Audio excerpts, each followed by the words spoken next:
Welcome back after the break. और वो तमाम तर लोग जो कि कह रहे हैं कि भाई आजकल तो बिल्कुल एंटरटेनमेंट खत्म हो चुकी हुई है, सिनेमाज जो हैं वहाँ भी बंद पड़े हैं क्योंकि वहाँ पे कोई नई फिल्म भी नहीं आ रही। तो अब आप लोगों के लिए एक अच्छी खबर है, वो ये कि वजीर science and technology Fawad Chaudhry ने बहुत जल्द मुल्क में नेटफ्लिक्स का पाकिस्तानी वर्जन सर्विस जो है वो शुरू करने का ऐलान कर जी दिया है। जनाब, ओटीटी प्लेटफॉर्म्स जो कि पड़ोसी मुल्क में भी डेवलप हो चुके हैं, इंटरनेशनली भी डेवलप हो चुके हैं। पाकिस्तान जहां पे ड्रामा इंडस्ट्री पूरी दुनिया में अप्रिशिएट की जाती है, उस मुल्क का अपना कोई ओटीटी प्लेटफॉर्म ही नहीं है। ये जनाब दौरे जदीद की ज़रूरत है। और इस हवाले से वजारत साइंस एंड टेक्नोलॉजी में फवाद चौधरी साहब ने एक बड़ा खुशाइंदा ऐलान किया है और उन्होंने कहा है कि जी पाकिस्तान का एक ओटीटी प्लेटफॉर्म बहुत जल्द जो है वो सामने आने वाला है। इसी हवाले से हमारे साथ वजारत खुद फवाद चौधरी साहब। फवाद साहब बहुत शुक्रिया हमें वक्त देने के लिए। फवाद साहब पहले तो ये बताइएगा, OTT platform over the top जाना आपको लगता है कि पाकिस्तानी इंडस्ट्री, पाकिस्तानी जो कल्चरल इस वक्त कंटिजेंसीज हैं वो इसके लिए तैयार हैं?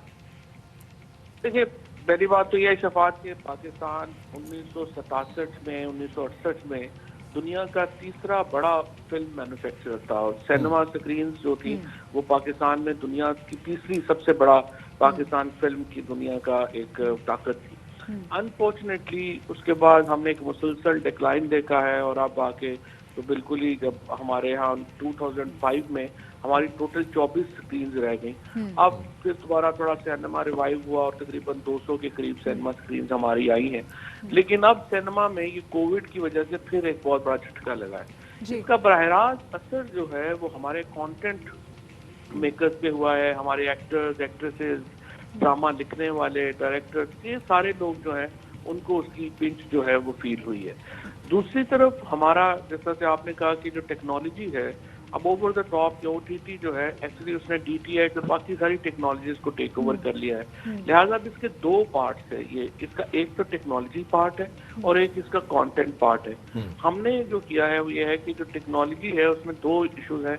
एक तो जो कंप्रेशन होता है, जैसे आपने देखा कि अगर आप नेटफ्लिक्स चला रहे हो तो कई दफा अगर इंटरनेट स्लो भी हो तो वो कभी वो ड्रामा या जो चल रहा है वो उसमें बंद नहीं हो जाएगा या अड़ नहीं जाएगा। लेकिन जो अगर आप YouTube या दूसरी एप्स ले रहे हैं वो आपको स्लो नेट के ऊपर रुक जाती है। उसकी वजह क्या है कि नेटफ्लिक्स ने बहुत state of the art compression technology बनाई है, यानी वो डाटा को बड़ा कंप्रेस कर लेते हैं और फिर चलाते हैं। हमने एक तो उसको हमने उन्हीं लाइंस के ऊपर उसको सॉल्व किया है। दूसरा ये कि हमारे कंटेंट मेकर के लिए जो इंटरनेशनल सर्वर्स हैं वो बड़े महंगे हैं और वो उनमें अपना डाटा नहीं रख सकते।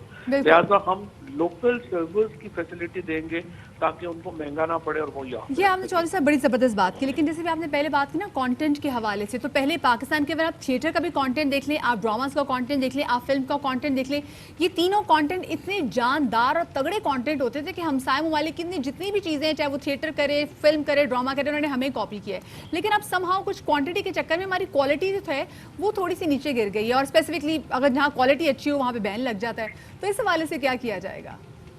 देखिए, क्वालिटी में से भी ज्यादा जो है ना, देखिए ये चीजें आती हैं पैसे से। अगर पैसा कितना है एक बिजनेस में उतनी क्वालिटी ऊपर हो जाएगी, जितना बिकेगा उतना उसकी क्वालिटी ऊपर होती जाएगी। अभी भी जब मेरा ये मैं इंफॉर्मेशन में था तो मैंने तो बहुत कंटेंट के ऊपर और काम किया था कि कैसे हम एंटरटेनमेंट इंडस्ट्री को ऊपर ले जा सकें, फॉरेन इन्वेस्टमेंट कैसे उसमें ला सकें। लेकिन ये बात आपकी बिल्कुल सही है कि अगर पाकिस्तान में हम ये सेंसरशिप्स के चक्कर में रहे और हमने इसके जो स्टैंडर्ड्स हैं उनको एक अपने ही बना लिए जिसमें दुनिया, फिर उसका नुकसान ये होगा और जो हो रहा है कि इवन पाकिस्तानी कंपनीज बाहर जाके सिंगापुर में, दुबई में लोग कंपनियां बनाएंगे, वहां से वो ड्रामे और फिल्में बनाएंगे और जो बेचेंगे, उसका पाकिस्तान को जो रेवेन्यू आना चाहिए। अभी भी देखें ना, ये जो हमारा इस वक्त ये जो ओटीटीज इंटरनेशनल चल रहे हैं, अमेजन है, नेटफ्लिक्स वगैरह है, इसका क्या इशू है कि हमारे रेवेन्यू में तो 1 रुपया नहीं आता।